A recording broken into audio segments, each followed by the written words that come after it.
Hello everyone and welcome to EHR Enthusiast. Here's what's coming up. First, we'll dive into the major route timetable revisions across the city's bus network, exploring how these changes will affect commuters and the way Londoners move throughout the capital. Next, we uncover the shocking claims of cockroach infestations on some buses, investigating the hygiene and safety challenges facing drivers and passengers alike. And finally, we will take a look at the future of London buses, from TfL's new active bystander safety campaigns to the expansion of high-speed Superloop networks, showing how safety, speed and sustainability are shaping the city's transport for years to come.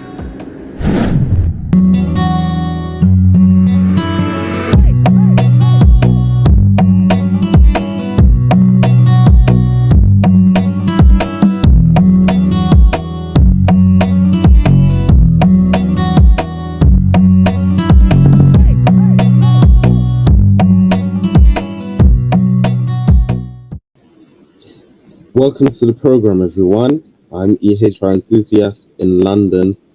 Tonight, we start off by talking about the latest news which is going around, which is about the cockroach infestation, which is a hygiene and safety crisis. This week, London bus drivers have raised disturbing claims that some buses are infested with cockroaches, sparking public alarm and questions about oversight, worker welfare, and system integrity. The complaints first surfaced on forums used by drivers and safety campaigners and have been confirmed by media outlets as well.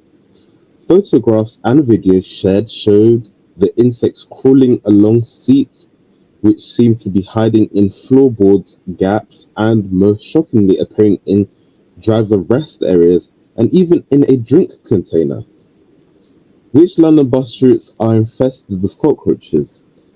They say that the London buses are infested with cockroaches. These are particularly flagged on the routes such as the 159, 345 and 55.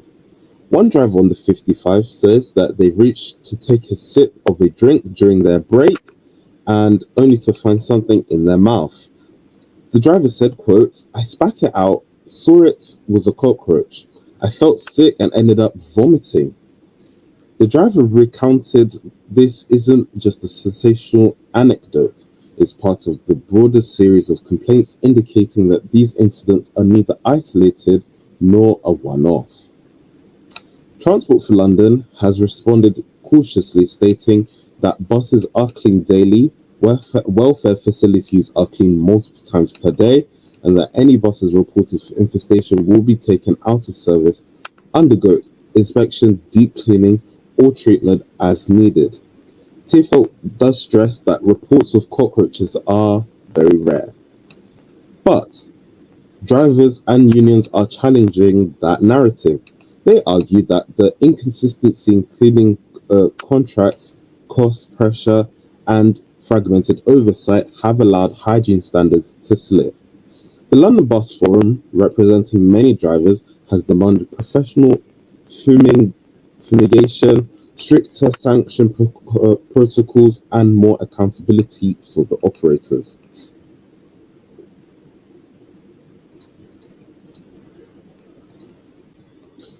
This is not just about the discomfort suffered or the squeamish reactions.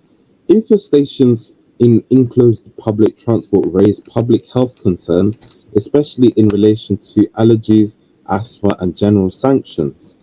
For those who depend on buses daily, the idea that vehicles may harbor pests erodes confidence. For drivers, it adds to an already stressful job environment with long hours, tight schedules, and increasing responsibilities. If they feel unsafe or undervalued, morale and service quality could suffer. Think of this as a symptom of deeper structural issues, outscoring fragmented contracts, oversight gaps, and budget constraints.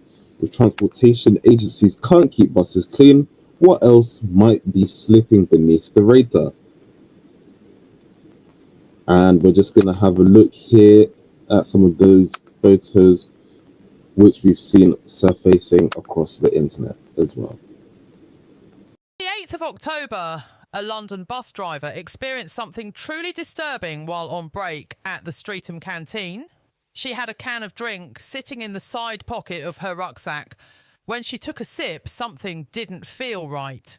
She immediately spat it out, and to her horror, it was a cockroach. She poured the rest of the drink into a plastic container and found 3 more cockroaches inside.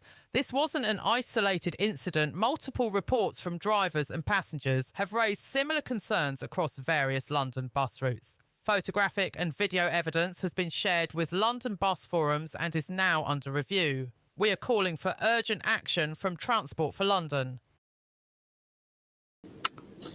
As the investigation proceeds and cleaning protocols are scrutinised, the public and media will watch not just for sanitised buses, but for a systemic response that rebuilds trust in the network.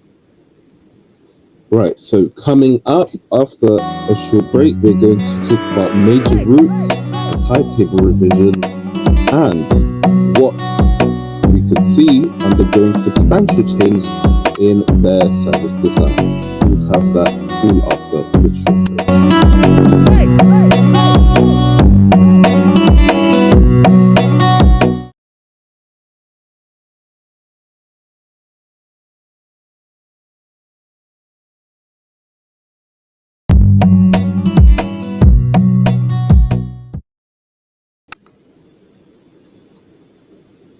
While hygiene concerns dominate some headlines, beneath the scenes, London Bus Networks is undergoing substantial change in its service design.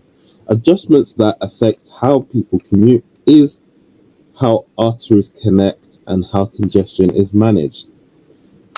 So, a campaign which started on the 4th of October 2025 by TfL implemented a slate of route changes and stop relocations. For instance, the 436 no longer serves at Molesworth Street, stop S. Instead, it picks up from Lewisham High Street, stop U. The route C10 has altered its route through Waterloo, now serving stop D instead of E on its way to Canada Water, and route P12 will use stop ER on Old Kent Road instead of ES, one heading towards Surrey Quays. These changes are a response to the evolving passenger flows, roadworks, and local planning schemes. Beyond relocations, routes have had timetable adjustments, such as the Route 30, which now runs every 11 minutes during the day until work in Hackney Central is complete. The Route 131 will see daytime frequencies of 8 to 9 minutes.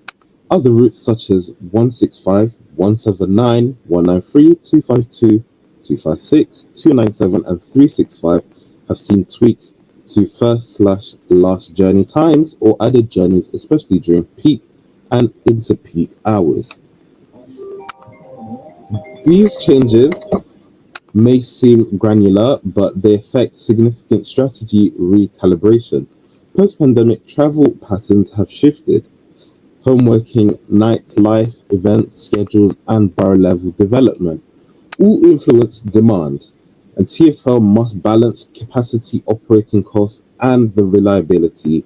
Not an easy task when the traffic volatility is very high and roadworks frequently disrupt the consistency.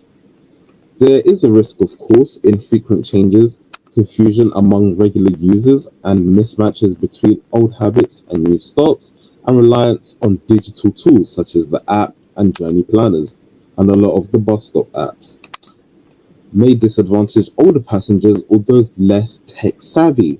TfL does acknowledge this and urges all riders to consult the journey planner for up-to-date stop and travel information. Overlaying these operational changes is a longer-term ambition: electrification and emission reduction by 2025. Around 1,951 electric buses, 3,776 hybrid, and 20 hydrogen buses were in operation, about 65% of London bus fleet. All new buses after a certain date must be zero emission with the target of a full fleet conversion by 2034 or possible 2030 with extra funding. The new route changes often pair well with these ambitions, aligning infrastructure with route length and demand. An exemplar route is the context is the SL4, part of the Superloop network, which connects Grove Park, Westbury Circus, passing through Blackheath, Canary Wharf, and uses a zero-emission electric bus fleet exclusively. Notably, all of the SL4 riders are free until at least April 2026 next year, as part of an early incentives of the Silver Line Tunnel bus network. Since SL4 also uses the Silver Line Tunnel, it forms part of the integrated bus tunnel strategy that London is rolling out. In sum, the recent changes underscore how dynamic urban transport has become. Services must flex, electrification must accelerate, and operational agility must keep pace with growth. For daily commuters, these shifts may feel disruptive, but they also point to a bus network striving to remain relevant and sustainable. And we'll be right back after this short break. All right, now finally for us for tonight, we are going to be talking about one of the reports, which was about London.